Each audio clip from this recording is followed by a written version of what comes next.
So the new marksman rifle is a thing, even if it is a closet sniper rifle, much like the Kar98. So with that being said, how does it compare to the Kar98? Should you adopt the new R700, or should you hold firm and keep hold of the Kar98? Let's find out in this versus episode of How Does It Feel?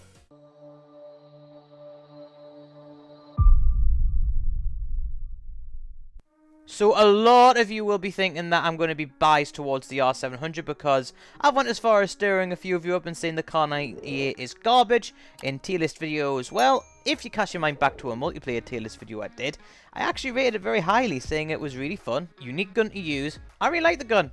I'll fight one in real life and love the thing. I just feel for Warzone that every range you can use it in, there is a much better alternative. Will the R700 have the same problem? God tier multiplayer and trash in Warzone?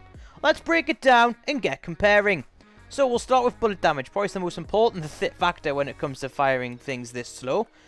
The base ammo of the R700 does slightly more damage than the Kar, and it holds that damage at a much higher rate when compared to the Kar.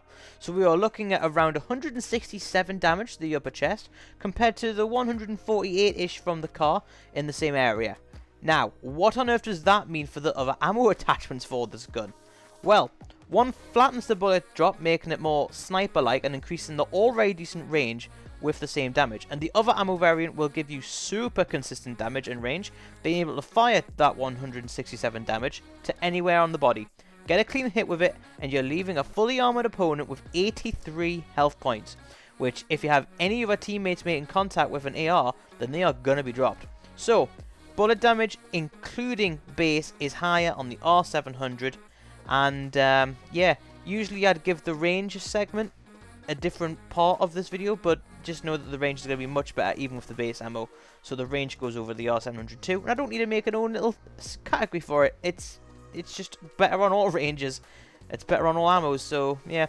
Next is the fire rate. Base fire rate on the Kar98 is really good and surpasses the other actual full snipers in the game that are bolt action. 54 rounds per minute is the official number. So yeah, again, really strong. But guess what? The R700's base bolt is 59 rounds per minute. Marginally better. So yeah, just base stats, base ammo, the R700 does more damage and fires quicker. So let's rub salt in the wound and tell you that with a bolt attachment, you can knock that up to 70 rounds per minute.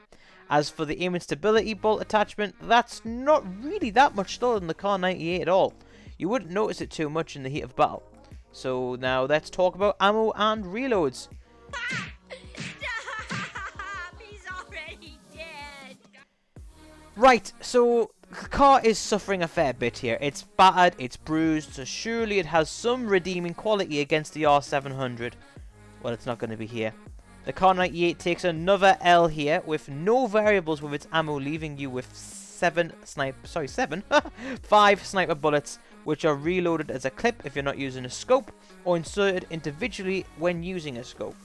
Clip fed is fine, it's only slightly slower than the R700, so what about the special reload, as it's slower popping the bullets in the Kar individually? If you pop sleight of hand on that, you're still reloading about as quickly as an R700. Ouch. Base ammo for the R700 is 5, but you can extend that to 10, and it has a mag reload, meaning with a scope, your reload speed is untouched. That is huge. Now, do you want to kick the Kar while it's down? Okay. With the integrated suppressor, you free up an attachment slot to actually use that bolt, and you still have more range than a Kar, and you still have superior bullet velocity over the Kar as well. So how does it feel in Warzone? The R700 feels really good in Warzone. I feel as if I can use this over my sniper rifles, purely because the bullet velocity is not that bad, and, well, I say not bad, it's actually really good, and it has the speedness in that mobility that the Kar has as well. So it's got all the strengths of the Kar and the damage of normal snipers, if not a little bit better at times. So this is how I feel about the weapon. I feel like this is going to be dominating both the marksman rifles and the sniper area, and basically condensing that part of the meta into one. Marksman rifles might just be dead now with this weapon. I know this is a marksman rifle, but the EBR, the SKS, crossbow, they all might be dead now. And that's a really shocking thing to have to say, but that is how it is.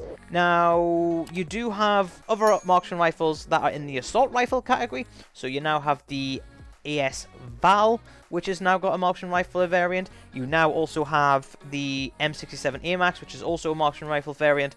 And these can compete because they use assault rifle ammo, and the fact that they use assault rifle ammo does change everything, purely because you can spam them a lot more often. They have really high damage compared to other assault rifles, and they can compete with sniper rifles at range. So I feel as if these are the only real true competitors in the marksman rifle category right now. It has completely killed the actual marksman rifles, so now these adaptation kits for the assault rifles are the only real things that can compete in this area. So speaking of these weapons that do it, we do have the AS Val, and I will be comparing that against the AMAX in the next video. But yeah, I regret to inform you that the Kar98 is dead. I mean, if you asked me, it was already dead in Warzone, but whatever. It's completely outclassed. Its ADS speed is super quick, but the R700 is, again, competing there with it in that range too. And the first stock you get for the R700 gives you aimed down sight speed and aiming stability, which alone are advantages you rarely see together. So here's the crack. If this video gets 50 likes, I'll compare it to the next closest sniper rifle, the AX50. If you give me 100 likes, we will compare it against the HDR. But with all that being said, I hope you enjoyed this video, and if you are new here, please consider subscribing. When we do get new weapons and new content, I aim to look to make these videos straight away. And yeah, that's pretty much us. You'll be joining the A1A and you'll be part of an absolutely amazing community. Until then, I am Shadows Rain, and I will see you in the next video. Peace!